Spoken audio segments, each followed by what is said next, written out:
মসজিদে কোভা। পৃথিবীতে যে কয়েকটি মসজিদ আছে গুরুত্বপূর্ণ, এর মধ্য থেকে আমরা সর্বপ্রথম গুরুত্বপূর্ণ স্থান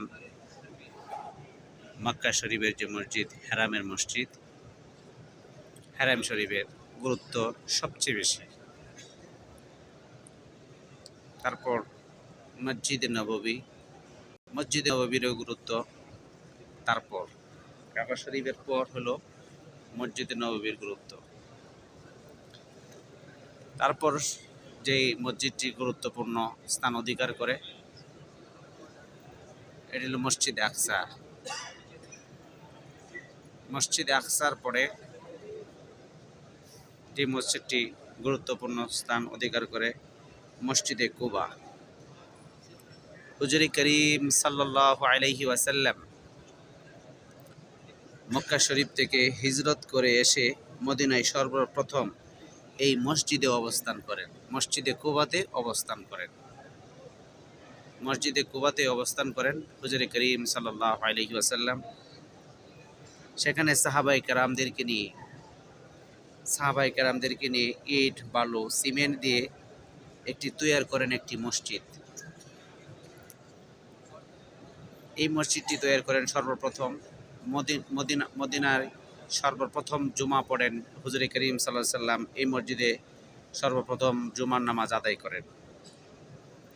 রাসূল করিম সাল্লাল্লাহু আলাইহি ওয়াসাল্লাম ইরশাদ করেন, সুম্মা আতা মসজিদি ক্বাবলা ফাসসালা ফিহি সালাতান কানা লাহুম আজরুম উমরা।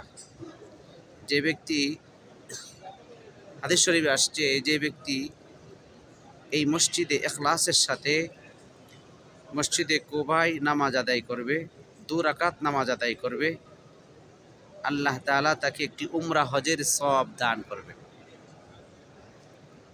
আরেকটি বিষয় অবাক করার মতন, যারা বলে লা ইলাহা ইল্লাল্লাহু মুহাম্মাদুর রাসূলুল্লাহ, 2টা কালিমা একসাথে লেখা শিরিক। এই যে দেখেন, লা ইলাহা ইল্লাল্লাহু মুহাম্মাদুর রাসূলুল্লাহ, 2টা কালিমাই একসাথে লেখা আছে। 2টা কালিমাই একসাথে লেখা আছে, এটা আমরা দেখতে পাচ্ছি। এটা অবাক করার বিষয়।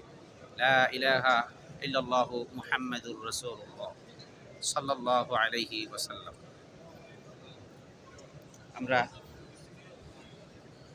কিছু দৃশ্য দেখাতে পারছি বলে এটা অনেকেই ভ্রান্ত তথ্য দিয়ে থাকে।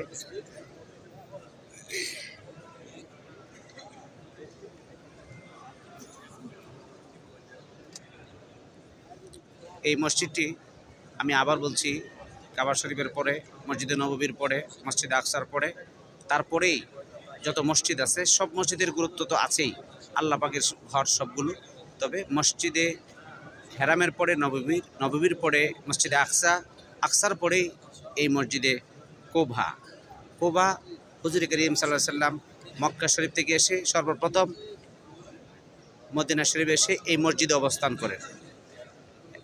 এই মসজিদে যে ব্যক্তি 2 রাকাত নামাজ পড়বে, আল্লাহ তাআলা তাকে একটি কবুল উমরা হজের সওয়াব দান করবেন। আসসালামু আলাইকুম ওয়া রাহমাতুল্লাহ।